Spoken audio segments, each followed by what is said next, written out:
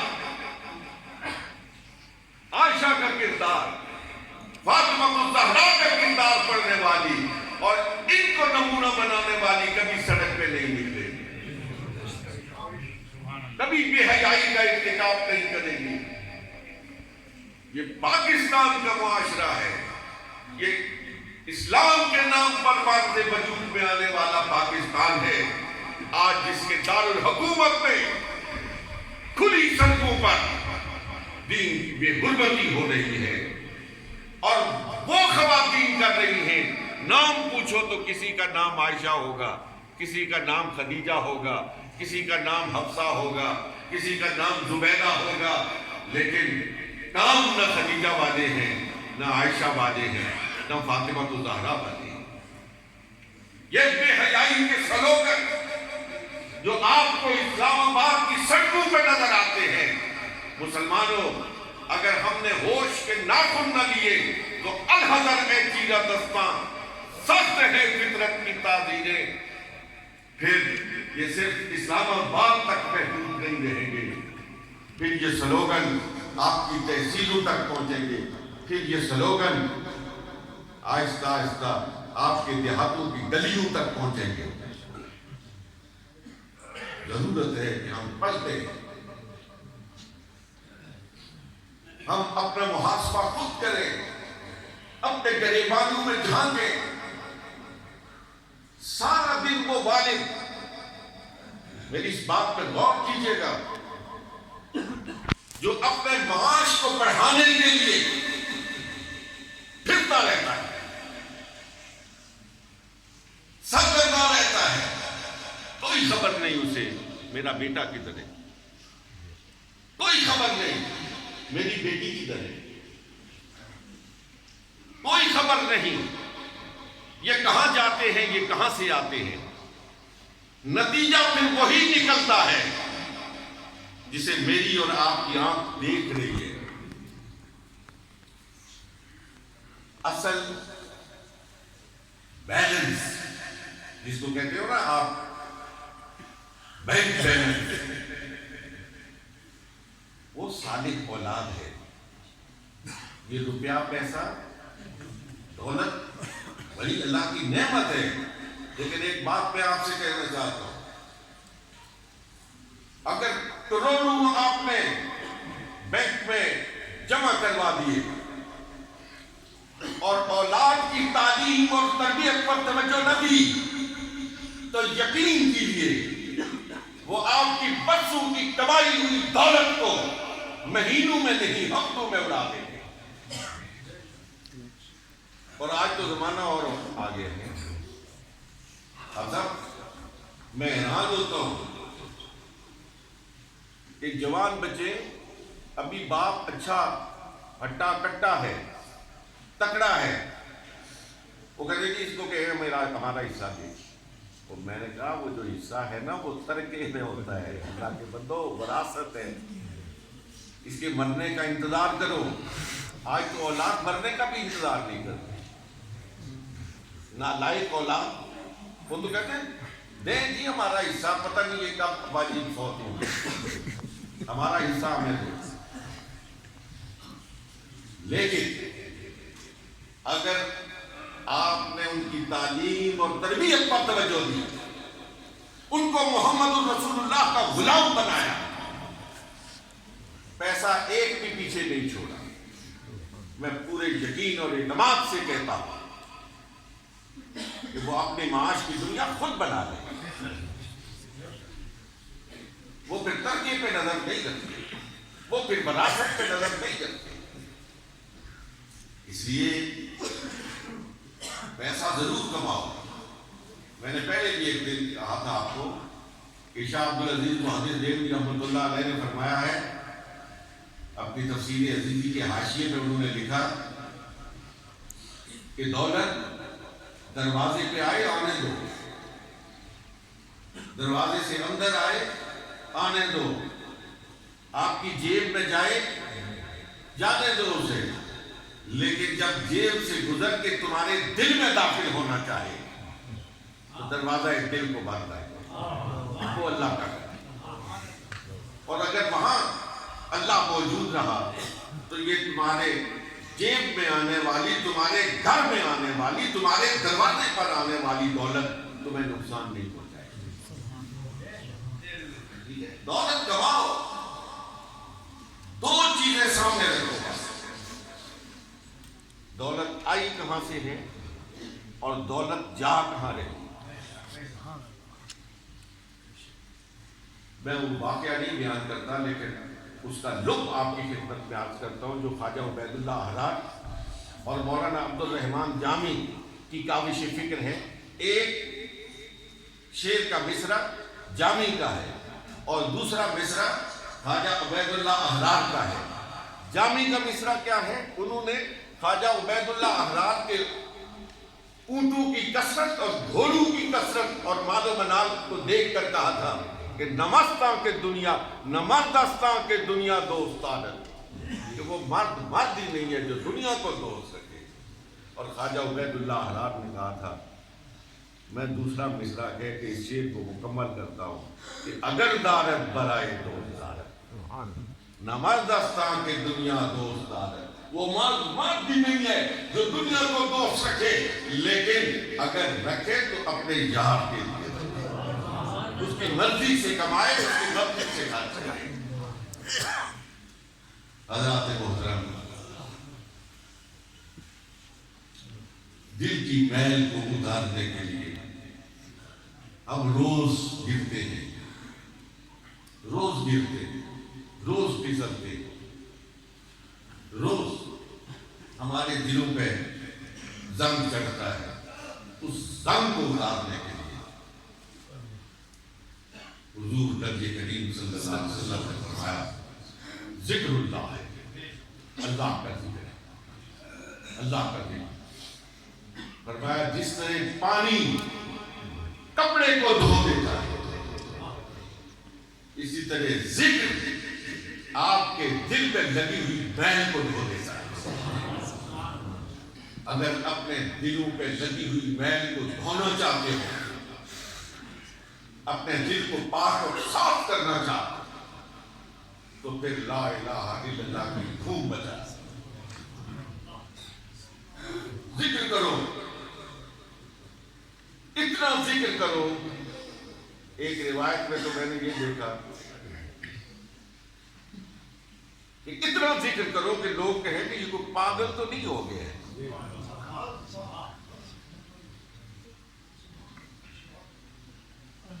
اور لوگوں کو آوازیں دو گے، پتہ نہیں کوئی پیچھے مڑ کے دیکھے گا نہیں. یہ چوہی صاحب نے یہ زیادہ بتائیں گے کہ دنیا داروں کو کتنی آوازیں دو گے. دل چاہتا ہے کہ پیچھے مڑ کے دیکھتے ہیں، نہیں چاہتا نہیں دیکھتے. مطلب ہوتا ہے تو دیکھتے ہیں، مطلب نہیں ہوتا نہیں دیکھتے. آؤ میں تمہیں ایک ڈر بتاتا ہوں، خدا کی قسم وہاں آواز دو، میں اور آپ سنیں یا نہ سنیں وہاں سے جواب ضرور آتا. میں پورے ایمان سے کہوں، اور وہ در مصطفیٰ ہے.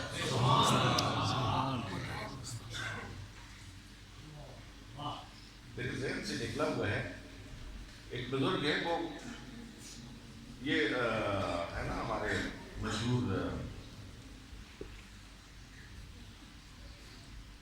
محدث شارح حدیث کراچی والے غلام رسول سعیدی صاحب، انہوں نے اس کو نقل کیا. وہ بزرگ فرماتے ہیں کہ ایک مجذوب تھا ہمارے شہر کا، میں اسے روز دیکھتا تھا، وہ پھرتا رہتا تھا. ایک دن میں نے خواب میں دیکھا تو مجھے حضور کی زیارت ہو گئی، اور حالت خواب میں ہی میں دیکھتا ہوں کہ وہ مجذوب ادھر سے آ رہا ہے اور سیدھا حضور کی بارگاہ میں آتا ہے، اور حضور دونوں ہاتھوں سے اس کا چہرہ تھام کر اس کے ماتھے کا بوسہ لیتے. وہ فرماتے ہیں بزرگ، میں نے انہیں کہا کہ یا رسول اللہ صلی اللہ علیہ وسلم، یہ تو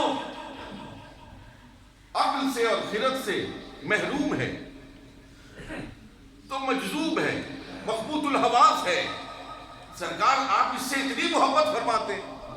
سرکار نے فرمایا ہاں، تہجد کے وقت جب یہ کسی گلی میں جا رہا ہوتا ہے نا، یہ مدینے کی طرف منہ کر لیتا ہے اور مدینے کی طرف منہ کر کے کہتا ہے الصلاۃ والسلام علیک یا رسول اللہ. یہ بڑا ہی اچھا لگتا ہے، یہ بڑا ہی پیارا ہے.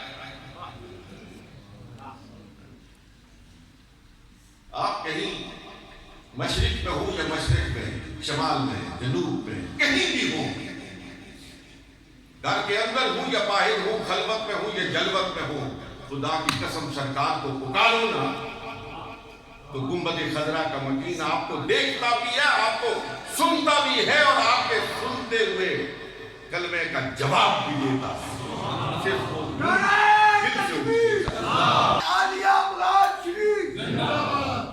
اللہ تبارک و تعالی ہمیں عمل کی توفیق عطا فرمائے. اللہ تبارک و تعالی آپ حضرات کی حاضری کو قبول فرمائے. اللہ تعالی ان مشائخ اعظام جو یہاں آسودہ خاک ہیں، ان کے درجات کو مزید بلند فرمائے. آپ تمام حضرات سے درخواست ہے